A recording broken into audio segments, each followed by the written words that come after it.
ꯑꯍꯥꯟꯕ ꯃꯛꯇꯗ ꯏꯁꯣꯔꯕꯨ ꯍꯥꯏꯅꯤꯡꯉꯥꯏ ꯂꯩꯇꯅ ꯊꯥꯒꯠꯆꯩ ꯑꯅꯤꯁꯨꯕꯗ ꯃꯁꯤꯒꯨꯝꯕ ꯈꯨꯗꯣꯡꯆꯥꯕ ꯄꯤꯕꯤꯕ ꯏꯁꯣꯔꯕꯨ ꯊꯥꯒꯠꯄꯒ ꯂꯣꯏꯅꯅ ꯏꯀꯥꯏ ꯈꯨꯝꯅꯕ ꯎꯠꯆꯔꯤ ngasi aina nganggadaba bishoy nganggadaba topic adudi the purpose of life haiba matang asida aina ngangjaningi the purpose of life ekhoi gi punsi gi pandam ekhoi na hinglebagi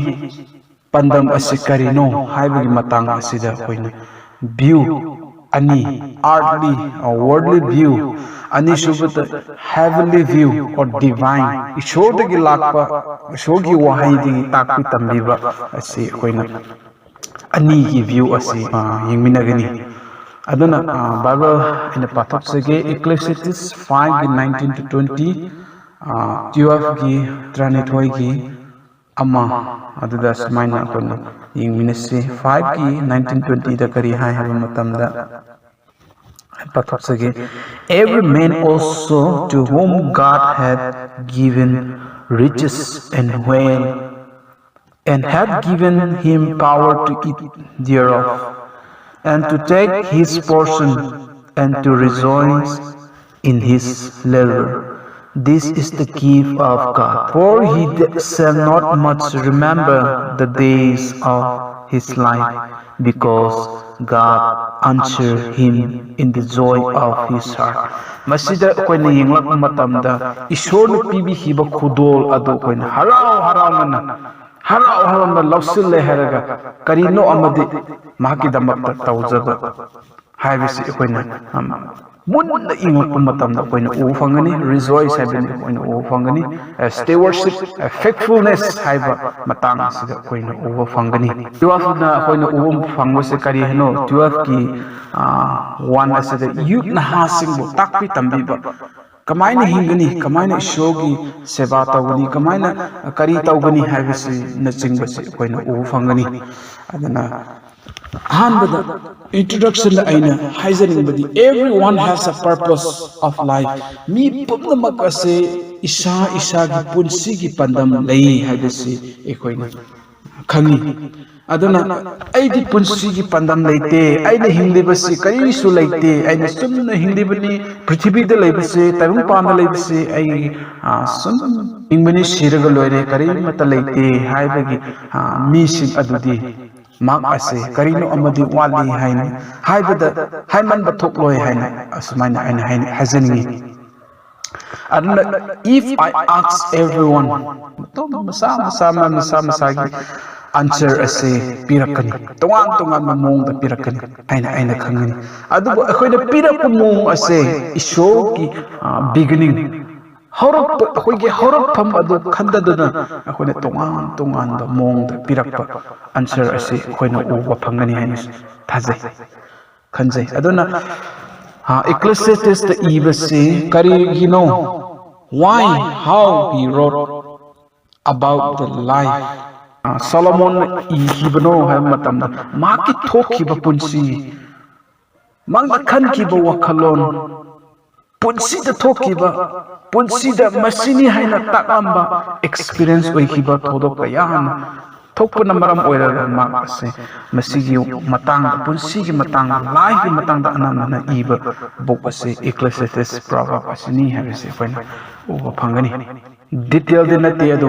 purpose of life habigi matang asida koi short definition da koi yengminasi purpose habisi karino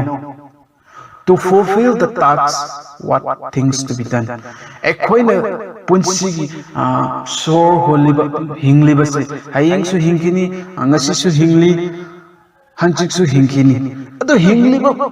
gi pandam ase hing duna leiba gi pandam ase karino ha to fulfill the tasks karino posa karino thabak adi akoi taunana gi damakta akoi punsi se hayeng su hingba hanchik su hingba masi su hingba adu khoi phangmani habsi koina u phangani aduna the purpose of life in world view tayong pan gi planet ta oiba prithvi gi oiba koina punsi gi pandam ase karino haina koina yengba matamda point kaya amromadi leigani adubu aina point ahum khakta khandokchare hairaga aina naina meaningi asmaina point number 1 da to become someone पृथ्वी पुम्नमक अखोय मिओइबा ताइबं पांदे मिओइबना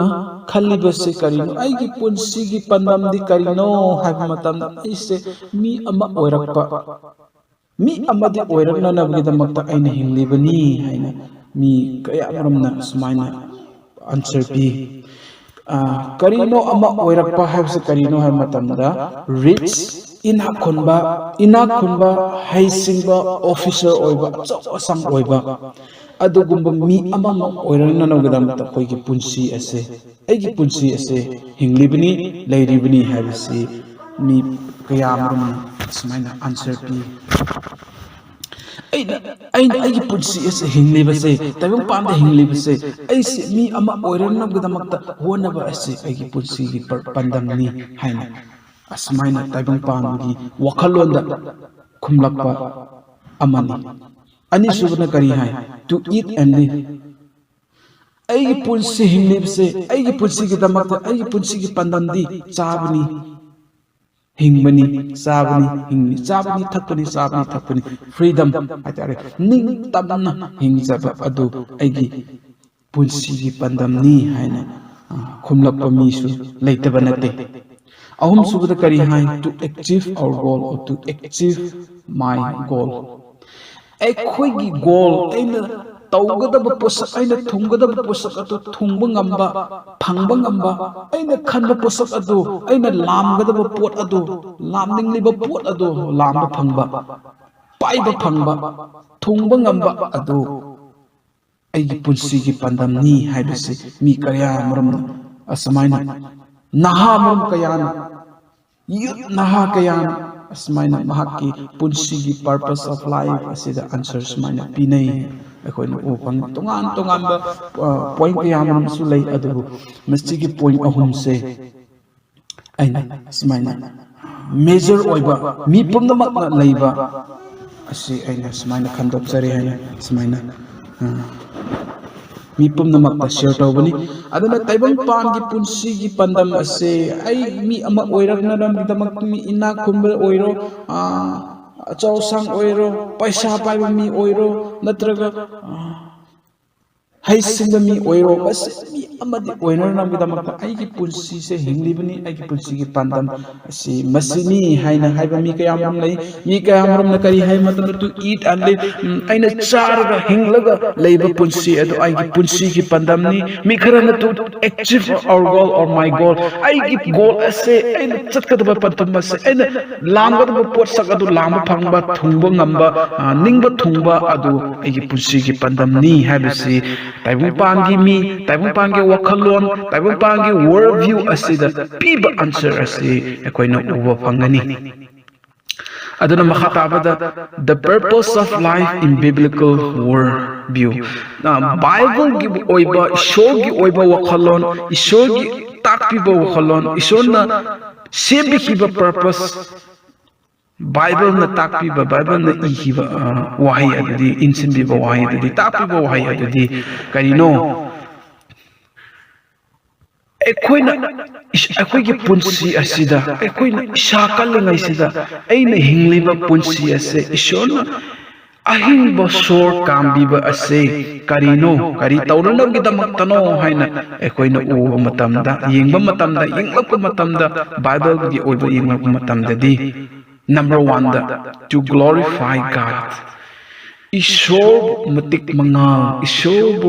मंगाल अदु फोंदोकचौ हाइना सेम्बिरक्पा अखोइगी beginning अखोइगी हौरकफमदो अखोइना Munna येंगलकपा मतमदि मदु ओइरामे नंगबु अइबु सेम्बिखिबा असे तराई नते माकी सत्तम लौरगा सेम्बिखिबा pot अदो करिनो अमदि यामना मरु ओइबा अमदि लೈ अखोइ सिरान तोरान तौननबगिदमक्ता नते अखोइना मी अमा ओइरकले हारगा अखोइ मी अमा ओइरननबगिदमक्ता होनरगा लैबदु अदु नते अदुगा अखोइ सारगा हिंगलगा लैबदु नते अखोइ निंगतमना हिंगबदु नते अदु अखोइ निंगबा थुंगबा अदु पोसक अदु नते Oi, adusu oinanamgidamagta Ishorna blessing pibi mi ama oinanamgidamagtasu Ishorna blessing pi adubu masdugi pandamdu akoi Ishorna oide have adubu koina real life when Bible da yenglak matamdedi to glorify God Ishorgi matik manga adu phongdok chak akoi gi punsi da koi Ishorgi matik manga phongdok chak ngamdade एकोइना इना खुन लप मतमदा एकोइना पैसा पाइरक्रम मतमदा एकोइना हचांग से कलप मतमदा एकोइना हाइसिंग लप मतमदा एकोइगी वखलोंदा करी तवी ईश्वरगी मतिंग मंगाल फोंदोकपा हाइबसी अस आइना ता होनरगा फंगबनी आइना लेरी हाइबगी फंगबनी ऑफिसर ओइबा फंगबनी आइना होनबा कानबगी ईश्वरगी नते आइना होनबा कानबगी आई फंगजबनी हाइन अखोइगी वखल अखोइगी कॉन्सेप्ट लेबा अखोइ कयामरम लेतबा नते अदुबो बाइबल द हाइबा ईश्वर की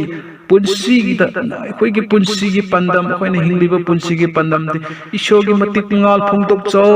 हाइदना अखोइगी पुंसी द सेमबिखिबा द अखोइ तौबा ngamdre मदो कौथोकले अदुना अखोइगी लाइफ पर्पस असे ईश्वरगी मतिक ngaal phongtok चबनी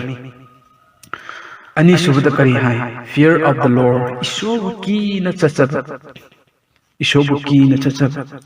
लाइरिक पाबद ओइरो हाइसिंग ननबगिदमक तो ओइरो कोई इना खुलक ननबगिदमक तो ओइरो मी अमा ओइरो ननबगिदमक तो ओइरो कोई निंग थुंग ननबगिदमक तो ओइरो एनी व्हाटएवर वी डू कोई ईश्वर की न चचब Psalm 37 की 1 मखा पाथर फम मतम द कोइन ओइरोनी commit thy ways unto the Lord नाकी चतकदब लंबी खुदिंगमक ईश्वर का सिंजौ हाइबा कोइना ओ फंगनी अदुना ईश्वर कीन चचब मी असे ईश्वर कीन चचब मी असे निंगब थुंग मतमदा यामना महयान पुंसी दो ओय ईश्वर कीन तौब थब खुदिंग महयान ओय लास्टिंग ओय तौरब खुदिंग द लास्टिंग ओय मीना खंगबीबा पोतु ओय मीना इकाई खुनबीबा पोतु ओय है अखोइना ईश्वरबु कीरदुना अखोइना तौनिंगबा तौरगा नमफुदा अचौसम ओइरकपा नमफुदा इनाकुलकपा नमफुदा अखोइगी गोल अखोइगी अचीव ओइरकपा सक्सेस ओइरकपा अवार्ड फंगलकपा कयामरमदि नोंगमा मांखिगनी एने इसे अमा इ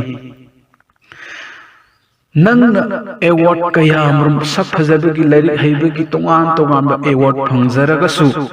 मांगरगनी तोइखरगनी नोंमदि खंगहौदना अदुबु ईश्वरगी अवार्ड पीबीबा ईश्वरदगी अवार्ड पीबीबा रिवार्ड पीबीबा अदुदि एखोइ लोंबा नाइदना lasting ओइरगा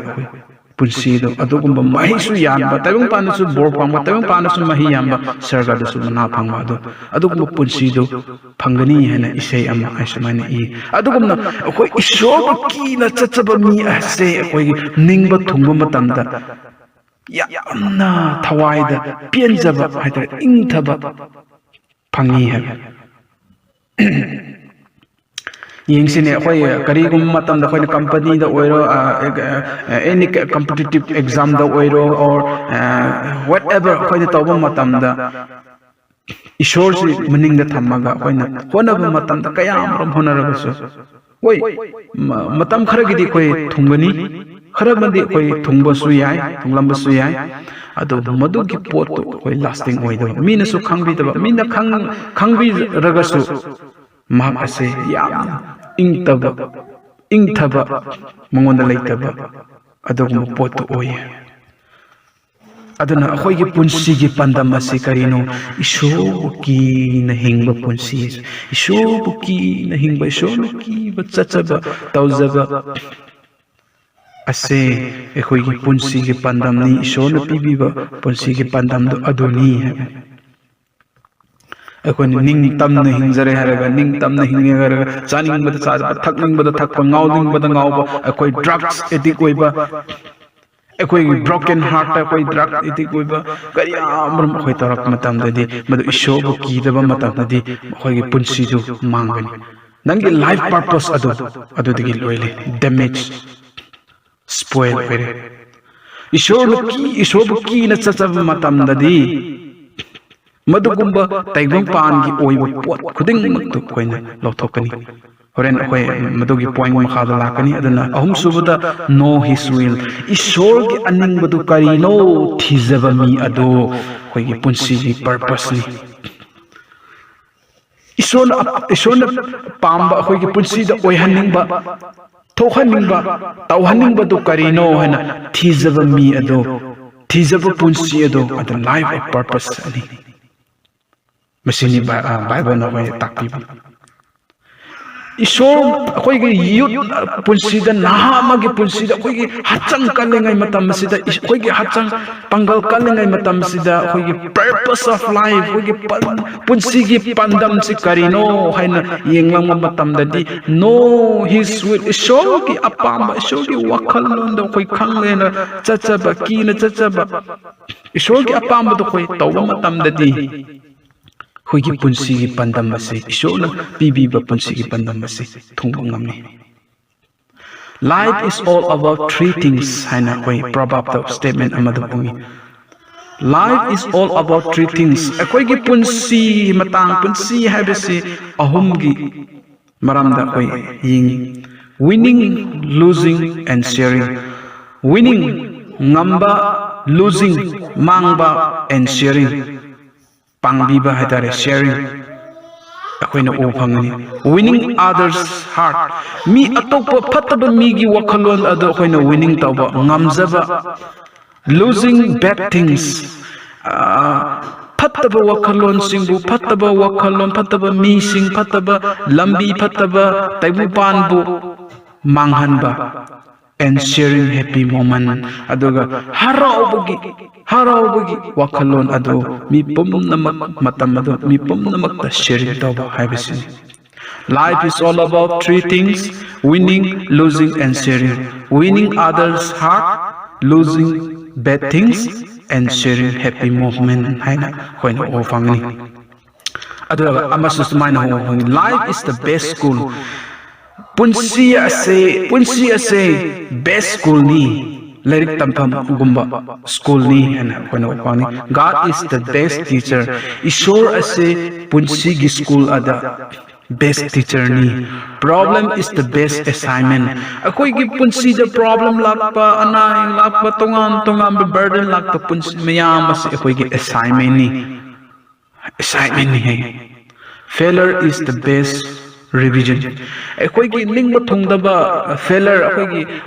fail oihiba haitare ningba thungdaba kaya maram basina akoi gi punsida amuk hanna oinanab gi damakta mapung phaba oinanab gi damakta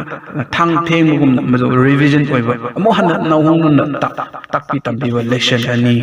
koina quotation koina phangni aduna ngasai gi world life taibung pan gi punsida Tayong pangi punsi habisi karino isorgi ningba tawdaba glorify oidaba fear of the Lord isobu kiba mi oidaba adu karino the loss of flesh ekoi ki hatsangi oiba hatsangi aningbada thungningai gitamak honnaraga laiba punsi gi pandam adu mi adu laitaba nate tayong pangi the loss of flesh madu karino the physical desire. Example, the broken marriage. Ekoi gi marriage life da lohong bagi punsi da kaina khiba nupi kaina khiba khanabadagi sainabadagi funabadagi mache madagi puning amatta oirak pangamdaba adu kayamram broken marriage lay aduna ekoi loss of flesh sakhiba abortion angang manhanba isogi blessing do manghanba kaihanba adu when lots of less world life when punsigi mahin sexual pataba wakalon nupa lanaba adu kumba kayam gluttony karamba chaning thangingbada mi bebar laitaba haitare aina saninge thaninge hedna mi khandaba lauzaba isai thanta khanjaba greedy agi isagi hakta khanjaba laziness am tanba yengune akoi punsi da tanba mi kaya amram lei thabak te su taba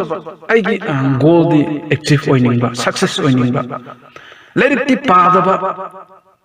aina pass ti oiningba aina tabak di tanba sadi saningba hauba di saningba su di tanba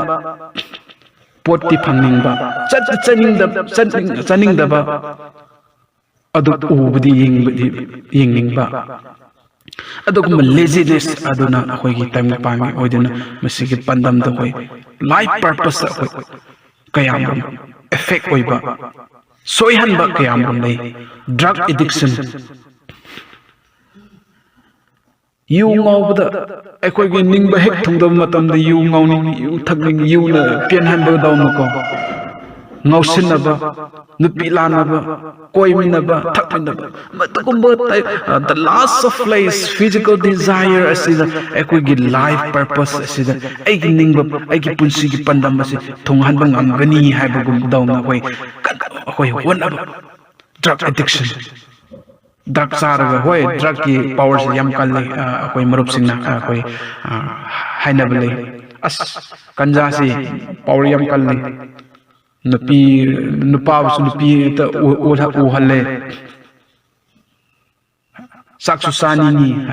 hoi sak chab di phai ko sangse phataban natro afaba pot ne ba adu madugi power madugi kick aduna addiction aduna khoi gi life purpose da manghan ba ngasai gi akhoi gi punsi da maduna toyhan li musi gi punsi da manghan li haibdu khoi khangda ba aduna last of life time pangi hachang gi oiba pot tu da changlu na khoi life purpose shon pb purpose adu mangthare broken marriage or lere time pan prithvi pum kayam rum lai tabanate abortion macha manghanba america na chanaba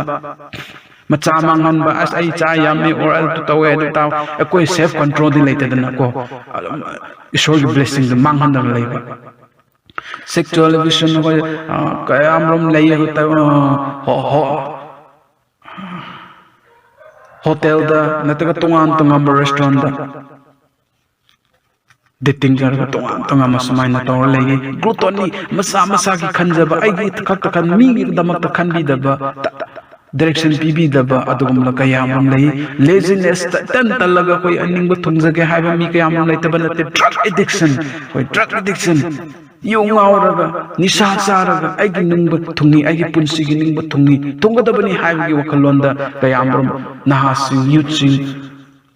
missing Christian sing later banate madu kayam ramdo show na pb life purpose nate the loss of eyes beautiful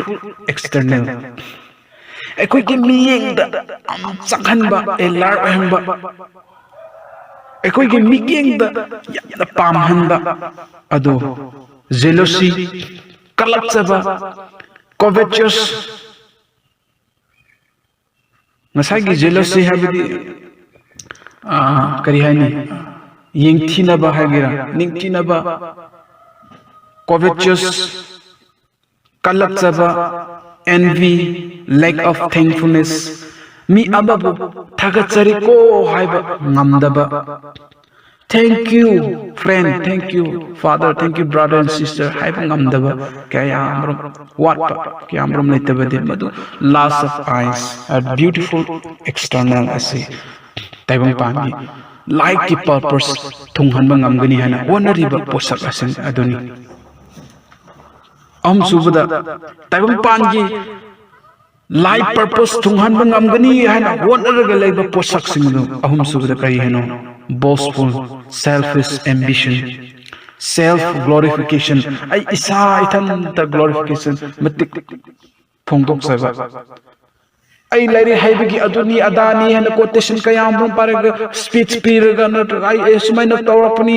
ai na honabagini ipan honarapagini ai na sumaina ina kumbagini ai pasha paibagini aduni adani hairaga masa mathan the glorification oiba boss oibako self centeredness masa matanda ai yaudana noi society da ngambrone ai yaudana noi thabak tawba ngambrone ai yaudana noi iba ngambro ai yaudana noi tawba ngambro haibagi wakhalon self centeredness carnal machu ihong hongba Christian mayek sengdaba Christian adugumba life purpose ki aigi life ki purpose pandam do thunghanna gidamakta honari ba posak ahum se yam hoi tagum panda toina o phangni muru oina yut na hasim aduna ngasai haibugumna taibang pangi punshigi life pandam punshigi pandam thunghanna gidamakta pandam du ekoina mayak sen ukthokna gidamak taibang pangi miwai basingna kari hai the loss of flesh hachangi apamba physical desire the chapa broken marriage abortion sexual glutton greedy laziness drug addiction masina aigi punshida aigi ningba thungani aigi punshida mayek singna pandam da phangani haibdu kayamram honari taibang pangi wakalona the loss of eyes a beautiful externation jealousy covetous envy lack of thankfulness masina koi life purpose thunghan bangamgani na koi honari boastful selfish ambition self-glorification, self-centeredness, carnal. Masina koi life purpose, life pandam masi tunghan bangamgani hai na koi honari. Aduna Bible na masai Ecclesiastes ta ihiba mayam do kari hai. Nangwanda stewardship koi ishor na taibang panda tharak pa aso potsak nangwanda blessing pirak pa life blessing ngasi haying so hingba hanchik so amu hingbiba ngasi so hinghanbiba nangwanda hachang kanhan biba lausing pibiba lausing panghanba bor pibiba inak kunhanba mayam asi kari gidamak tano stewardship gladness ishogu harawna lausilera harawna lausilera ishogi aigi tawbiman ado aigi punsigi mayek khangna nabgidamakta fear of the law ishogu kina chachanabgidamakta know his will mahaki aningba apambadu chachanabgidam khangna nabgidamakta to glorify God ishogi matik manga to fongdok na hingna nabgidamakta a fulfill stewardship haidar stewardship adugumbo oina dagidamakta ai life se amu pibibni life purpose asini nangna madu tawdaba matamda isono kibu chatna tawdaba matamda hayeng nang punsi aroiba matamda kari oigani nangi life purpose thongba ngamte no his when mahaki aning badu chatam matamda hayeng punsi loiba matamda kari nangi life purpose thongba ngamte the glorify ishogi mating mga do fundo tam matam na nang haying punsi loy matam na nang punsi pandam do complete oide adun akoi gi punsi pandam asdi ngasai gi addiction na drug charaga nupi lanaraga natraga broken heart oibagi kana kari tawraga ai nimba thungna na ganam ta ai self center ai boss oiraga glorification oihanba mi bu kalak ba mi bu thank you haiba ngamdaba as ishor ni ishor ba thank you haiba ngamdaba wakhalon kayam ram ai gi punsi gi purpose to thungna na gadam to wonderly ba pot adunati aduna ishor bu ki ba ishor gi ning purpose of life koi gi punsi gi pandam da pibi ba ishor gi aning ba du kayura ishor bu ki biu maki aning ba to biu maki mating mangaw do phungduk so haiba sing basi koina takpi tambi adana life is all about three things winning losing and sharing koina hingli ba punsi ase koina hingli ba punsi se taimang panda leiru na maram oiraga koida winning ngama matam lakani losing ngamdaba matam lakani sharing amaga mateng pangma matam lakani winning other hearts fataba singbu natraga fataba singbu haitaba singbu una winning hearts winning other hearts atok to wakadana winning to nabgadamta honau thawai mangna nabgadamta fataba chaliban naki marup sing fataba wakhalon da khaliban haki marup sing ngamna nabgadamta winning to nabgadamta moki wakhalon da influence au impact to nabgadamta nokoi honau losing bad things aduga ꯐꯠꯇꯕꯗꯨ ꯃꯥꯡꯍꯟꯅꯕꯒꯤꯗꯃꯛꯇ ꯐꯠꯇꯕꯗꯨ ꯋꯥꯈꯜꯂꯣꯟ ꯐꯠꯇꯕ ꯂꯝꯆꯠ ꯑꯗꯨ ꯑꯩꯈꯣꯏꯒꯤ life purpose ꯐꯠꯇꯕ life purpose ꯑꯗꯨ ꯃꯥꯡꯍꯟꯅꯕꯒꯤꯗꯃꯛꯇ ꯃꯗꯨ ꯂꯣꯖꯤꯡ bed things ꯑꯣꯏꯅꯅꯕꯒꯤꯗꯃꯛꯇ ꯍꯣꯠꯅꯧ and ꯁꯦꯌꯔꯤꯡ happy moment ꯑꯗꯨꯒ ꯏꯁꯣꯔꯒꯤ ꯂꯥꯏꯐ ꯄꯔꯄꯁꯇꯨ ꯑꯩ ꯅꯤꯡꯕ ꯊꯨꯡꯂꯦ ꯑꯩ ꯏꯁꯣꯔꯒꯤ ꯄꯔꯄꯁ ꯑꯩꯈꯣꯏꯅ ꯑꯩꯒꯤ ꯄꯨꯟꯁꯤꯗ ꯍꯤꯡꯍꯟꯕꯤꯕ ꯏꯁꯣꯔꯒꯤ ꯄꯔꯄꯁ ꯑꯩ ꯊꯨꯡꯍꯟꯕ ꯉꯝꯃꯤ ꯍꯥꯏꯅ ꯁꯦꯌꯔꯤꯡ ꯇꯧꯕ ꯍꯦꯄꯤ ꯃꯣꯃꯦꯟ ꯍꯔꯥꯎꯕꯒ ꯂꯣꯏꯅꯅ ꯁꯦꯌꯔꯤꯡ ꯇꯧꯕ ꯊꯦꯡꯛꯐꯨꯜꯅꯦꯁ ꯏꯁꯣꯔꯕꯨ ꯀꯤꯕꯒ ꯂꯣꯏꯅꯅ ꯃꯍꯥꯛꯀꯤ ꯑꯅꯤꯡꯕ ꯈꯪꯕꯒ ꯂꯣꯏꯅꯅ ꯃꯍꯥꯛꯀꯤ ꯃꯇꯦꯡ ꯃꯉꯥ ꯐꯪꯕꯒ ꯂꯣꯏꯅꯅ ꯁꯦꯌꯔꯤꯡ ꯍꯦꯄꯤ ꯃꯣꯃꯦꯟꯁ ꯍꯔꯥꯎꯕꯗ ꯑꯩꯈꯣꯏ ꯁꯦꯌꯔꯤꯡ ꯇꯧꯕ ꯇꯦꯁꯇꯤꯃꯣꯅꯤ ꯇꯦꯁꯇꯤꯐꯥꯏ ꯑꯣꯏꯅ ꯅꯪꯒꯤ ꯇꯦꯁꯇꯤꯃꯣꯅꯤ ꯑꯣꯏꯅ ꯑꯩꯅ IAS ꯄꯥꯁ ꯑꯣꯏꯔꯛꯄꯁꯦ ꯑꯩꯅ ꯅꯤꯡꯕ ꯊꯨꯡꯂꯛꯄꯁꯦ ꯏꯁꯣꯔꯒꯤ ꯃꯇꯦꯡ ꯃꯉꯥꯅꯅꯤ ꯏꯁꯣꯔꯅ ꯆꯤꯡꯕꯤꯕꯒꯤꯅꯤ ꯏꯁꯣꯔꯒꯤ ꯑꯅꯤꯡꯕꯗ ꯑꯩ ꯁꯣꯜꯂꯁꯨ ꯄꯪꯖꯔꯁꯨ ꯑꯩ ꯆꯠꯄꯒꯤꯅꯤ ꯏꯁꯣꯔꯒꯤ ꯒ꯭ꯂꯣꯔꯤꯐꯤꯀꯦꯁꯟ ꯒ꯭ꯂꯣꯔꯤꯐꯥꯏ ꯏꯁꯣꯔꯒꯤ ꯃꯇꯦꯡ ꯃꯉꯥ ꯐꯣꯡꯗꯣꯛꯆꯕꯒꯤꯅꯤ ꯑꯗꯨꯅ ꯏꯁꯣꯔꯕꯨ ꯊꯦꯡꯛ ꯌꯨ ꯍꯥꯏꯗꯣꯛꯆꯕ ꯑꯗꯨ ꯄꯨꯟꯁꯤꯗ ꯑꯣꯏꯌꯨ ꯁꯤꯌꯔꯤꯡ ꯍꯦꯄꯤ ꯃꯣꯃꯦꯟ ꯅꯪ ꯄꯤ ꯇꯥꯅ ꯊꯥꯈꯤꯕ ꯁꯃꯤꯁꯇ ꯍꯥꯏꯕ ꯅꯪꯅ ꯄꯤ ꯇꯥꯅ ꯊꯥꯈꯤꯕ ꯄꯣꯠ ꯑꯗꯨ ꯃꯍꯩ ꯑꯗꯨ ꯍꯌꯦꯡ ꯅꯣꯛꯅ ꯂꯣꯛꯀꯅꯤ ꯃꯗꯨꯅ ꯉꯁꯤ ꯑꯩꯈꯣꯏꯅ ꯍꯣꯠꯅꯈꯤꯕ ꯌꯨꯠ ꯅꯍꯥ ꯑꯃ ꯑꯣꯏꯅ ꯍꯣꯠꯅꯈꯤꯕ ꯀꯞꯅ ꯍꯣꯠꯅꯔꯒꯁꯨ ꯍꯌꯦꯡ ꯃꯍꯩ ꯆꯥꯕ ꯃꯇꯝꯗ ꯅꯣꯛꯅ ꯂꯣꯛꯀꯅꯤ ꯑꯗꯨꯅ ꯃꯁꯤꯗ ꯍꯥꯏꯕ ꯑꯦꯟ ꯁꯦꯌꯔꯤꯡ ꯍꯦꯄꯤ ꯃꯣꯃꯦꯟ ꯃꯗꯨꯒꯤ ꯇꯦꯁꯇꯤꯃꯣꯅꯤ ꯏꯁꯣꯔꯅ ꯁꯦꯝꯕꯤꯈꯤꯕ ꯂꯥꯏꯐ ꯄꯔꯄꯁ ꯁꯦꯝꯕꯤꯈꯤ ꯐꯖꯅ ꯌꯣꯛꯄꯤꯈꯤꯕ ꯁꯦꯝꯕꯤꯈꯤꯕ ꯂꯝꯕꯤ ꯑꯁꯤꯗ ꯍꯌꯦꯡ ꯁꯦꯌꯔꯤꯡ ꯅꯍꯥꯛꯀꯤ ꯇꯥꯏꯕꯪꯄꯥꯟ ꯄ꯭ꯔꯤꯊꯤꯕꯤ ꯄꯨꯝꯅꯃꯛꯇ ꯁꯦꯌꯔꯤꯡ ꯇꯧ ꯅꯍꯥꯛꯀꯤ ꯇꯦꯁꯇꯤꯃꯣꯅꯤ ꯑꯐꯕꯗꯨ ꯁꯦꯌꯔꯤꯡ ꯇꯧꯔꯒ ꯍꯔꯥꯎꯕꯒ ꯂꯣꯏꯅꯅ ꯁꯦꯌꯔꯤꯡ ꯇꯧ ꯍꯥꯏꯕꯁꯤ ꯑꯩꯈꯣꯏꯅ ꯐꯪꯉꯤ ꯑꯗꯨꯅ ꯉꯁꯤ ꯑꯩꯅ ꯍꯥꯏꯗꯣꯛꯆꯅꯤꯡꯕꯗꯤ ꯗ ꯂꯥꯏꯐ ꯄꯔꯄꯁ ꯑꯩꯈꯣꯏꯒꯤ ꯄꯔꯄꯁ ꯑꯣꯐ ꯂꯥꯏꯐ ꯄꯨꯟꯁꯤꯒꯤ ꯄꯥꯟꯗꯝ ꯑꯁꯦ ꯉꯁꯥꯏꯒꯤ ꯍꯥꯏꯕꯒꯨꯝꯅ ꯇꯥꯏꯕꯪꯄꯥꯟꯗ ꯍꯣꯠꯅꯔꯒ ꯑꯩꯈꯣꯏ ꯐꯪꯒꯗꯕ ꯅꯠꯇꯦ ꯑꯗꯨꯕꯨ ꯏꯁꯣꯔꯕꯨ ꯅꯛꯁꯤꯜꯂꯒ ꯕꯥꯏꯕꯤꯀꯦꯜ ꯑꯣꯏꯕ ꯏꯁꯣꯔꯕꯨ ꯀꯤꯅ ꯆꯠꯆꯕ ꯃꯍꯥꯛꯀꯤ ꯑꯅꯤꯡꯕ ꯈꯪꯕ ꯃꯍꯥꯛꯀꯤ ꯃꯇꯤꯛ ꯃꯉꯥ ꯐꯣꯡꯗꯣꯛꯆꯕꯒ ꯃꯗꯨꯗ ꯈꯛꯇꯗ ꯑꯩꯈꯣꯏꯒꯤ ꯄꯨꯟꯁꯤꯒꯤ ꯄꯥꯟꯗꯝ ꯑꯁꯤ ꯑꯩꯈꯣꯏꯅ ꯀꯝꯄ꯭ꯂꯤꯠ ꯑꯣꯏꯕ ꯁꯛꯁꯦꯁ ꯑꯣꯏꯕ ꯑꯦꯆꯤꯞ ꯑꯣꯏꯕ ꯉꯝꯒꯅꯤ ꯊꯨꯡꯍꯟꯕ ꯉꯝꯒꯅꯤ ꯏꯁꯣꯔꯒꯤ ꯑꯄꯥꯝꯕ ꯊꯨꯡꯍꯟꯕ ꯉꯝꯒꯅꯤ ꯍꯥꯏꯕ ꯑꯗꯨꯅ ꯑꯩꯈꯣꯏꯒꯤ ꯂꯥꯏꯐ ꯕꯤꯒꯤꯅꯤꯡ ꯑꯩꯈꯣꯏꯒꯤ ꯄꯨꯟꯁꯤꯒꯤ ꯍꯧꯔꯛꯐꯝꯗ ꯑꯩꯈꯣꯏ ꯍꯥꯟꯅ ꯌꯦꯡꯕ ꯇꯥꯏ ꯑꯩꯕꯨ ꯁꯦꯝꯕꯤꯕꯁꯤ ꯀꯔꯤꯒꯤꯅꯣ ꯑꯩꯕꯨ ꯄꯣꯛꯍꯟꯕꯁꯤ ꯀꯔꯤꯒꯤꯅꯣ ꯑꯩꯕꯨ ꯃꯤꯑꯣꯏꯕ ꯑꯣꯏꯅ ꯑꯣꯏꯍꯜꯂꯛꯄꯁꯤ ꯀꯔꯤꯒꯤꯅꯣ ꯀꯔꯤ ꯇꯧꯅꯅꯕꯒꯤꯗꯃꯛꯇꯅꯣ ꯍꯥꯏꯕꯁꯤ life beginning we have to study our life beginning ꯑꯩꯈꯣꯏꯒꯤ ꯄꯨꯟꯁꯤꯒꯤ ꯍꯧꯔꯛꯐꯝꯗ ꯑꯩꯈꯣꯏꯅ ꯁ꯭ꯇꯗꯤ ꯇꯧꯔꯦ ꯍꯥꯏꯔꯒ ꯑꯩꯕꯨ ꯁꯦꯝꯕꯤꯕꯗꯣ ꯑꯩꯒꯤ ꯃꯤ ꯑꯣꯏꯅ ꯑꯣꯏꯔꯛꯅꯕꯒꯤꯗꯃꯛꯇ ꯇꯧꯕꯤꯔꯛꯄ ꯁꯦꯝꯕꯤꯔꯛꯄꯤꯕ ꯑꯣꯏꯍꯟꯕꯤꯕ ꯑꯗꯣ ꯃꯁꯤꯅꯤ ꯍꯥꯏꯕꯁꯤ ꯈꯪꯉꯤ ꯍꯥꯏꯔꯒ ꯑꯩꯈꯣꯏ ꯆꯠꯆꯕ ꯃꯇꯝꯗ ꯑꯩꯈꯣꯏ ꯉꯁꯥꯏ ꯍꯥꯏꯈꯤꯕ ꯃꯌꯥꯝ ꯑꯗꯨ ꯑꯩꯈꯣꯏꯅ ꯅꯤꯡꯕ ꯊꯨꯡꯒꯅꯤ become someone ꯑꯩꯈꯣꯏꯅ ꯏꯅꯛ ꯈꯨꯟꯕ ꯑꯣꯏꯔꯣ ꯅꯤꯡꯕ ꯊꯨꯡꯕ ꯑꯣꯏꯔꯣ ꯀꯔꯤ ꯑꯣꯏꯔꯣ ꯑꯩꯈꯣꯏ ꯅꯤꯡꯇꯝꯅ ꯍꯤꯡꯕ ꯄꯨꯟꯁꯤꯗꯨ ꯐꯪꯒꯅꯤ ꯍꯥꯏꯅ ꯑꯩꯈꯣꯏꯅ ꯎꯕ ꯐꯪꯒꯅꯤ ꯑꯗꯨꯅ ꯉꯁꯤ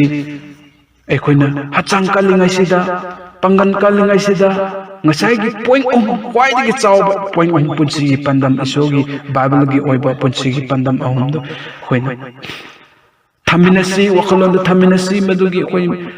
ꯄꯨꯔꯦ ꯍꯥꯏꯔꯒ ꯃꯗꯨꯒꯤ ꯋꯥꯈꯜꯂꯣꯟꯗꯨ ꯊꯝꯃꯦ ꯍꯥꯏꯔꯒ ꯆꯠꯆꯕ ꯃꯇꯝꯗ ꯄꯨꯝꯅꯃꯛ ꯑꯁꯤ ꯏꯁꯣꯔꯅ ꯕꯣꯔ ꯄꯤꯕꯤꯒꯅꯤ ꯄꯨꯟꯁꯤꯒꯤ ꯄꯥꯟꯗꯝ ꯑꯗꯨ ꯑꯩꯈꯣꯏ ꯀꯝꯄ꯭ꯂꯤꯠ ꯑꯣꯏꯕ ꯐꯪꯒꯅꯤ ꯑꯗꯨꯅ ꯏꯁꯣꯔꯅ ꯕꯣꯔ ꯄꯤꯅꯕꯤꯕ ꯑꯣꯏꯁꯅꯨ ꯑꯩꯈꯣꯏꯒꯤ ꯄꯨꯟꯁꯤꯒꯤ ꯄꯥꯟꯗꯝ ꯈꯪꯕ ꯑꯣꯏꯁꯅꯨ ꯇꯥꯏꯕꯪꯄꯥꯟꯒꯤ ꯋꯥꯈꯜꯂꯣꯟ ꯅꯠꯇꯗꯅ ꯏꯁꯣꯔꯒꯤ ꯑꯣꯏꯕ ꯑꯗꯨ ꯈꯜꯂꯦ ꯍꯥꯏꯔꯒ ꯑꯩꯈꯣꯏ ꯇꯥꯏꯕꯪꯄꯥꯟꯗꯁꯨ ꯍꯣꯠꯅꯕ ꯃꯇꯝꯗ ꯑꯩꯈꯣꯏ ꯄꯨꯟꯁꯤꯒꯤ ꯄꯥꯟꯗꯝ ꯑꯗꯨ ꯐꯪꯕ ꯑꯣꯏꯁꯅꯨ ꯍꯤꯡꯕ ꯑꯣꯏꯁꯅꯨ ꯆꯠꯆꯕ ꯑꯣꯏꯁꯅꯨ ꯍꯥꯏꯗꯨꯅ ꯇꯥꯕꯤꯔꯤꯕ ꯄꯨꯝꯅꯃꯛꯇ ꯏꯁꯣꯔꯒꯤ ꯕꯣꯔ ꯄꯤꯅꯕꯤꯕ ꯑꯣꯏꯁꯅꯨ ꯁꯣꯏꯈꯤ ꯂꯥꯟꯈꯤꯕ ꯂꯩꯔꯒꯁꯨ ꯏꯁꯣꯔꯒꯤ ꯃꯤꯡꯗ ꯀꯣꯛꯄꯤꯌꯨ ꯑꯗꯣ ꯄꯣꯏꯟ ꯈꯔꯒ ꯑꯆꯨꯝꯕ ꯂꯧꯁꯤꯟꯕ ꯌꯥꯕ ꯂꯩꯔꯒꯗꯤ ꯑꯩꯈꯣꯏ ꯂꯧꯁꯤꯜꯂꯦ ꯍꯥꯏꯔꯒ ꯑꯩꯈꯣꯏꯒꯤ ꯄꯨꯟꯁꯤꯗ ꯍꯤꯡꯅꯅꯕꯒꯤꯗꯃꯛꯇ ꯍꯣꯠꯅꯁꯤ ꯍꯥꯏꯕꯁꯤ ꯍꯥꯏꯗꯣꯛꯆꯅꯤꯡꯉꯤ ꯄꯨꯝꯅꯃꯛꯇ ꯏꯁꯣꯔꯅ ꯕꯣꯔ ꯄꯤꯅꯕꯤꯕ ꯑꯣꯏꯁꯅꯨ ꯑꯃꯦꯟ